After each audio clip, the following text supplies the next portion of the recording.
Hello, everyone, and welcome back to Building Loved Businesses, the show where we look at the journeys of business owners who are building companies that their employees, their customers, and their communities truly love. I'm your host, Nathan Schock, and today I'm joined by Melissa from Terry's Pet Styling School. She's the owner of a dog grooming business and grooming school that's been serving clients and training future business owners for decades. Melissa's story is unique, and I think it's one you're really going to enjoy and learn a lot from. Today, she runs a very highly sought after grooming school, and students come from all over the country to learn a hands on trade that's in more demand than ever. So let's get into it. Melissa, welcome to the show. Hi, thank you. So let's start. Just tell me, Melissa, about the business as it exists today. Tell us what it is that you do. Well, I usually have about 10 to 12 employees right now. And then along with usually about 3 to 4 students. Usually one instructor is just working with a couple students at a time, or myself. So they range from a couple receptionists to full-time groomers to part-time groomers to instructors to help teach as well. Great. And what all does the business do? Because there's two different sides to the business, right? Well, the main part, it's all grooming because Yep. in order to teach them how to groom, they get to work on the client's dogs. And we don't usually have a problem with people not wanting that. It's been around for about 47 years, so most of the clients and customers are used to that. So they allow the students to work on the dogs next to us, as long as there's not a problem or anything. So, yeah. Got it. So it's a grooming business and a grooming school. And I think last time we chatted about this, you said you decided no boarding or daycare. Correct. It's mostly location, and that just wasn't my favorite part. My favorite part is actually teaching people to do something that they're going to love. You got somebody who really, really, really has a passion for animals, and many times they come after they've done something else for 35 years, and then they find this and they love it. So that's kind of my passion, seeing them go off and do something that they love. So, and treat the animals good. Yeah. Fun. Okay, so now let's go back. You said 47 years, right? Because this business started long before you owned it. Yeah. Walk us through the start of the business and then how you first got involved. Well, Terry opened it the year I was born, so so I don't know a whole lot about it then.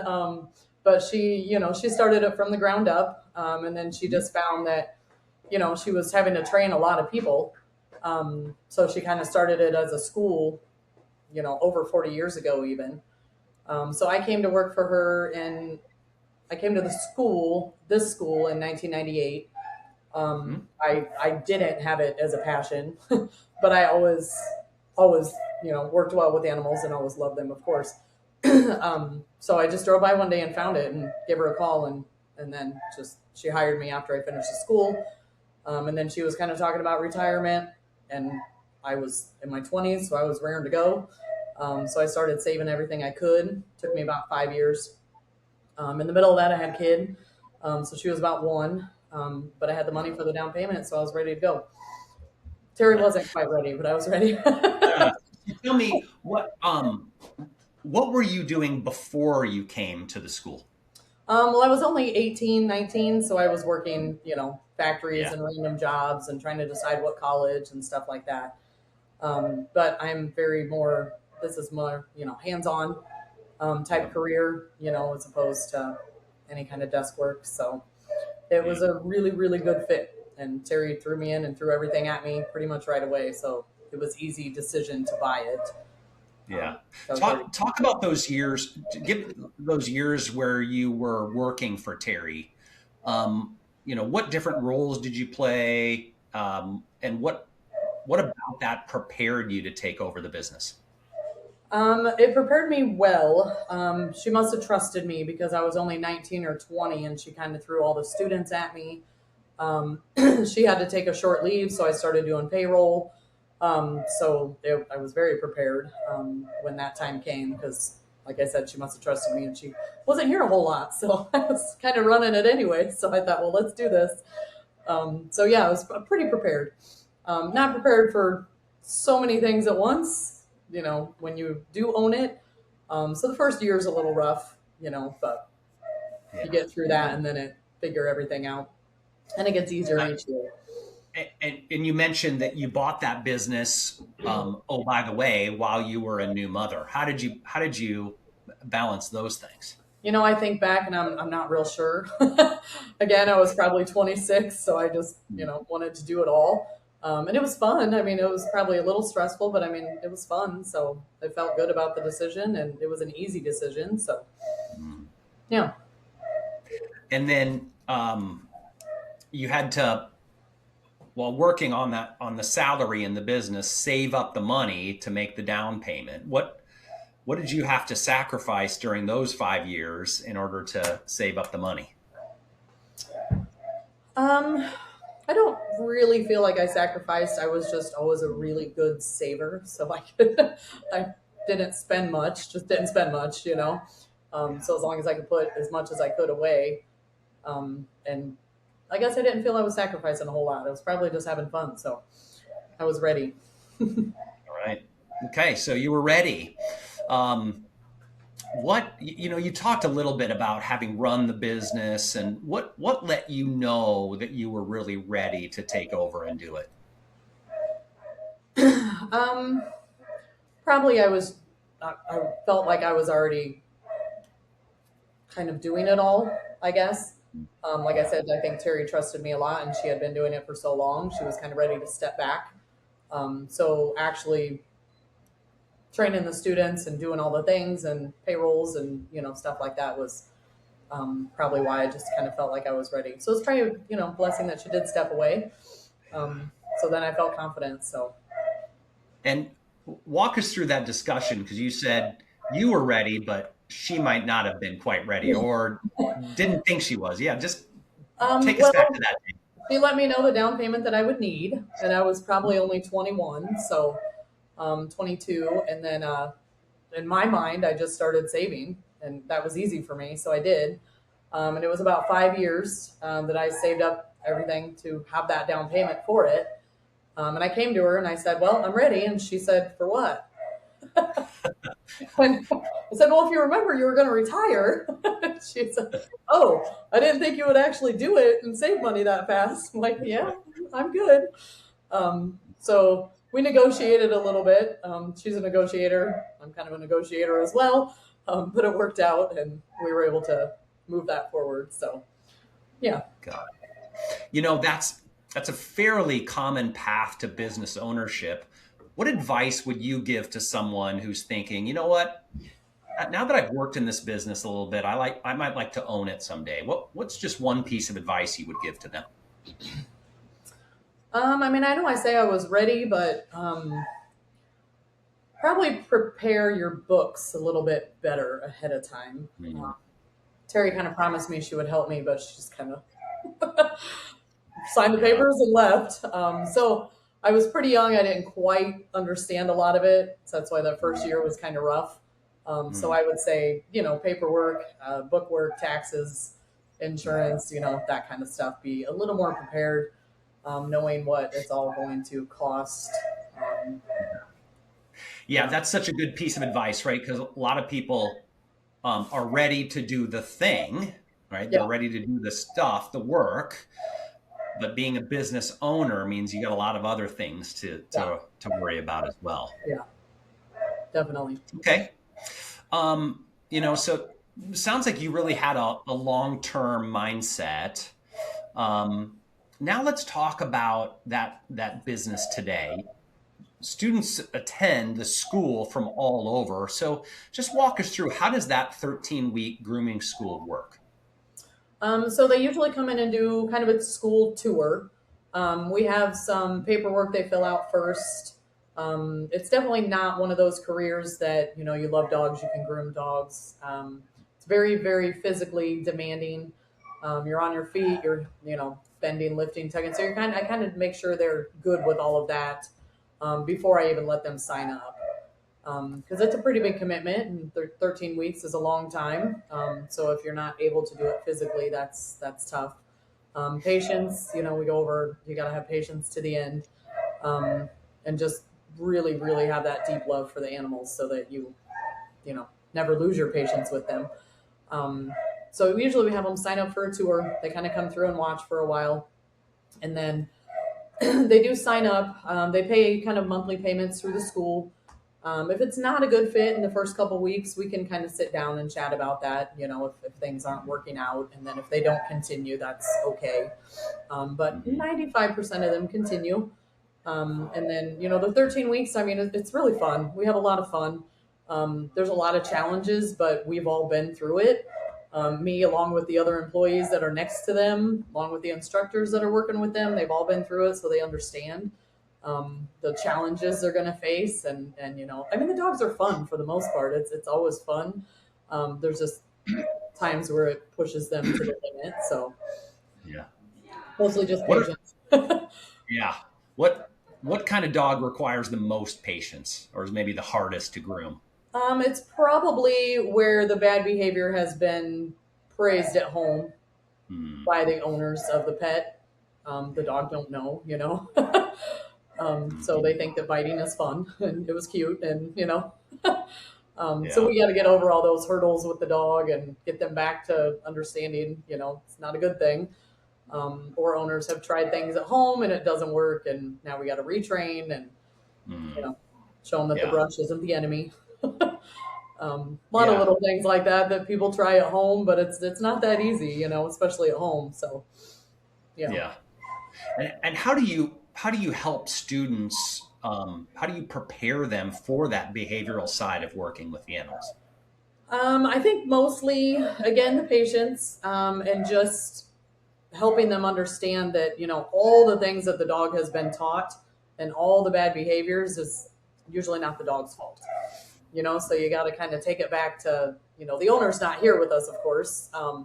So it's usually something that happened at home to the dog, or previously from the dog, or it was neglected, or, things like that. So again, if you got to have that deep love for the dog, and know that they, it's not their fault. So. Yeah. And I feel like, man, if you don't have love for dogs, right, this is probably not the right line of business for you. But now we think back to your own experience, Melissa, right, where there's the working with the dogs, right? We just talked about all that, but you don't just teach that. You also help students think about starting their own business. Yeah. So how do you do that? What topics do you cover? How do you help them actually run a business too? So that it's kind of the easy part, it seems like. Doesn't seem like it would be, but it's actually minimal. We spend a few days while they're here, the 13 weeks, going over the books and showing them how to sign up for their sales tax. And every state is different. Some states don't require sales tax because it's animals. They got to get inspected. So we just kind of, walk them through all the things. We usually help them order their first supplies.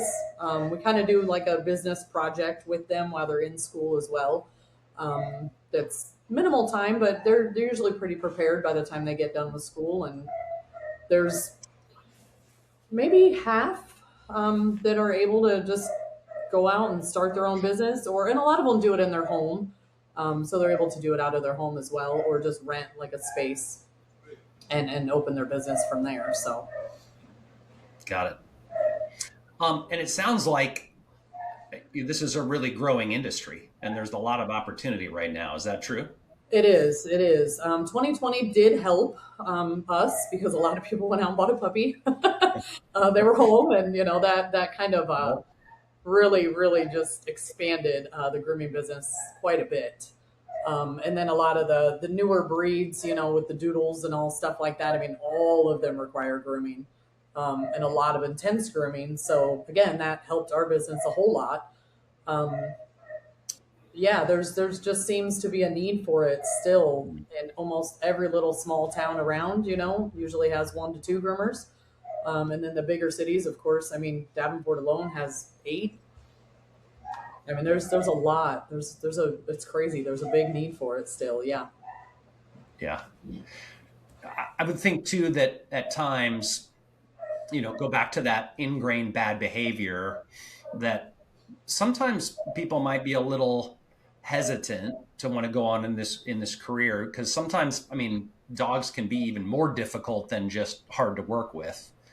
How do you help protect your team and your students from, more challenging dogs or maybe even risky situations? I mean, there's definitely a lot of risky situations as well. I usually make sure if something's ever happened, I mean, I'm the one to do it.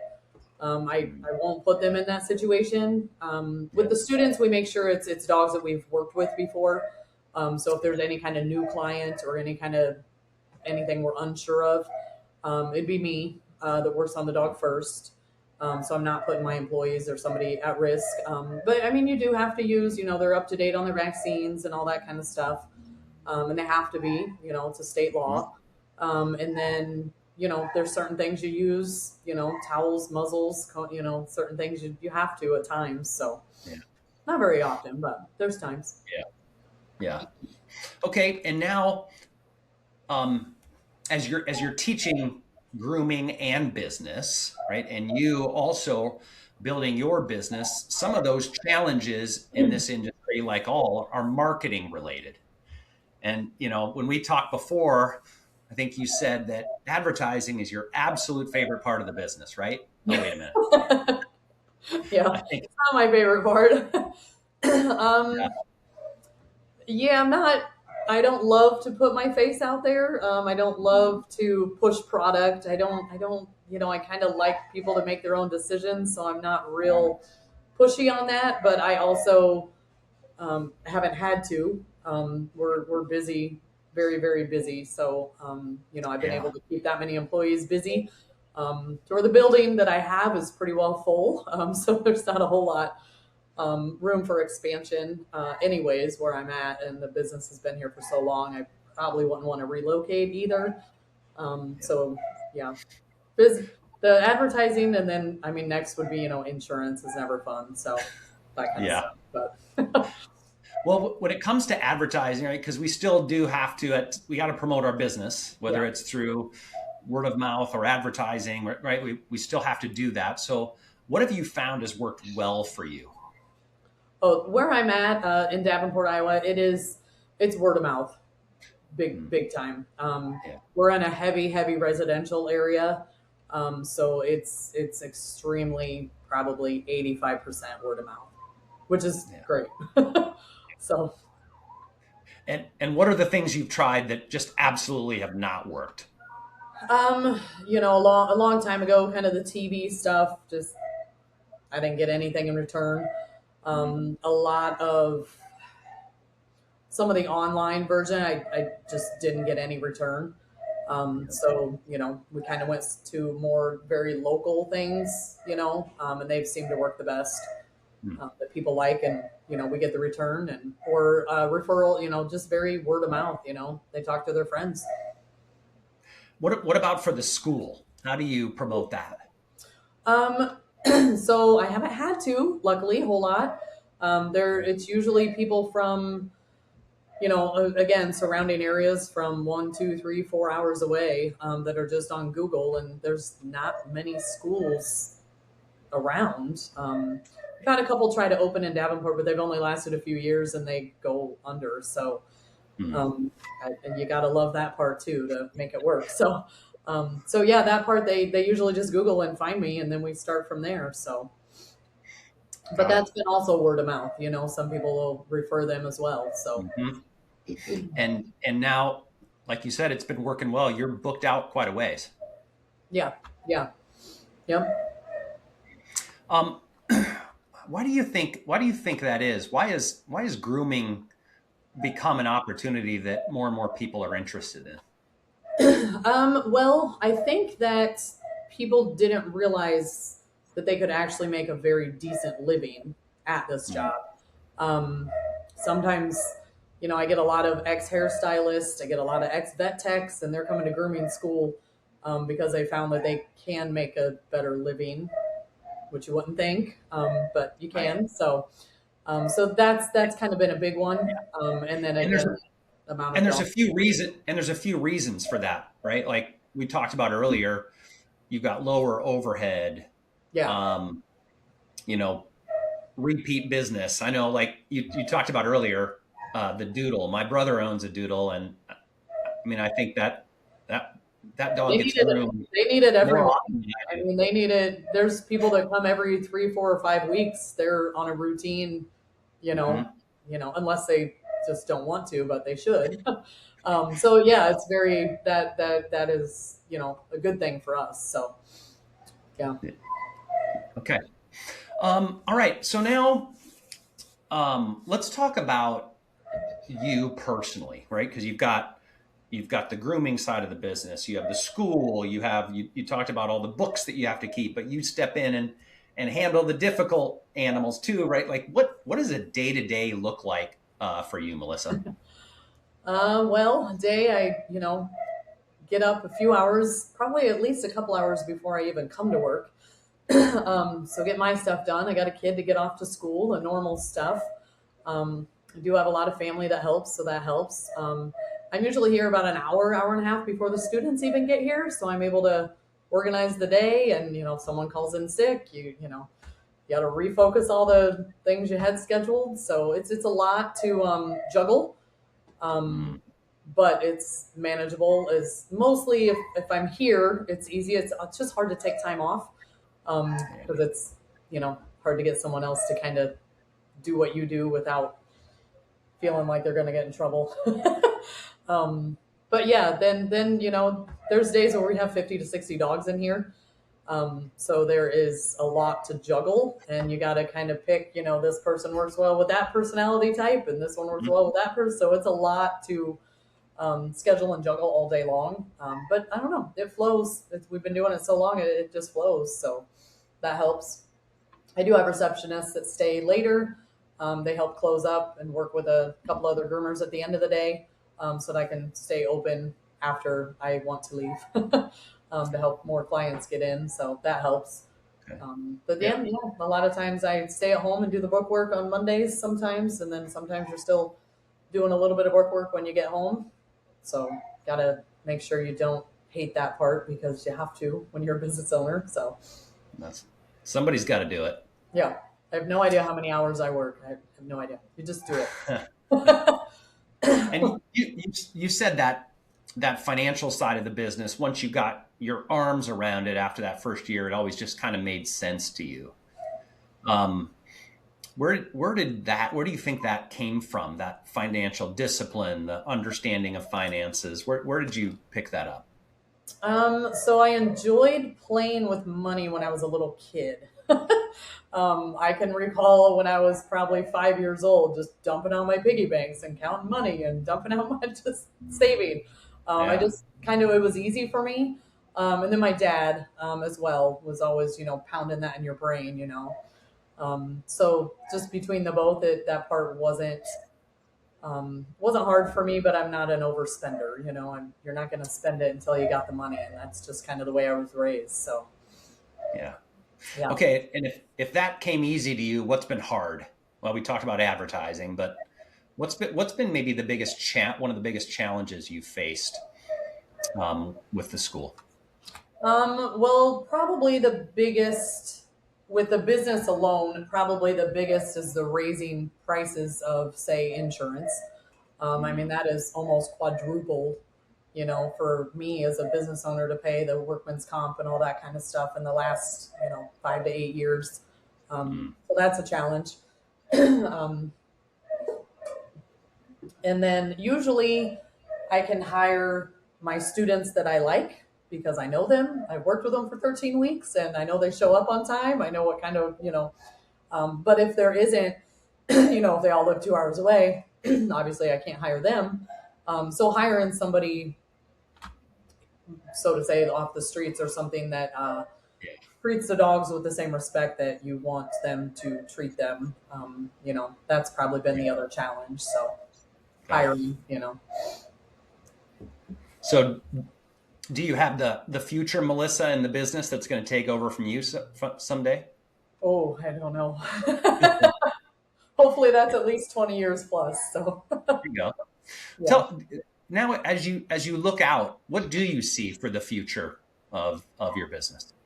Um, I definitely would like to still expand the school. Um, Being able to train someone to be another instructor. Um, and that's a big challenge in its own because I got to have a whole nother set of patients for people as well as the animals. So definitely want to keep expanding the school. There's been a lot of mobiles that go up around here, but they don't quite make it. But there's a lot of need for that, so I possibly could add that on to Terry's because we've been around and we have the name, and Mm, that might be a possibility in the next couple of years. So yeah. hopefully people can look for that soon. Okay. Well, this has been fun. As we wrap up here, if someone's considering they're looking at this and they're saying, I I see there's an opportunity to make money here in a growing industry. What would you tell them? What kind of person is really fit for a career in grooming? So the kind of person is, again, the deep love for an animal, not just your basic "I like dogs." Um, Deep love for all animals, I would say, because the right treatment of all animals is kind of what you need in your heart. Um, and physically, being able to go through the challenge physically, and then just being a patient person in general usually helps. Um, so the rest we can trade. Yeah, yeah. That that patience would be tough for me. Well, um,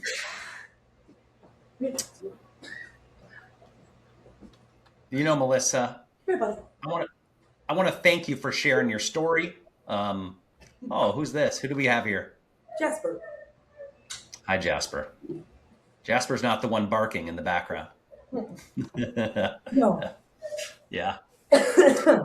It's been great to hear this story. From discovering a trade that you probably didn't even know existed at the time, Right, right. and saving for years to buy the business, to now training the next generation of groomers and business owners.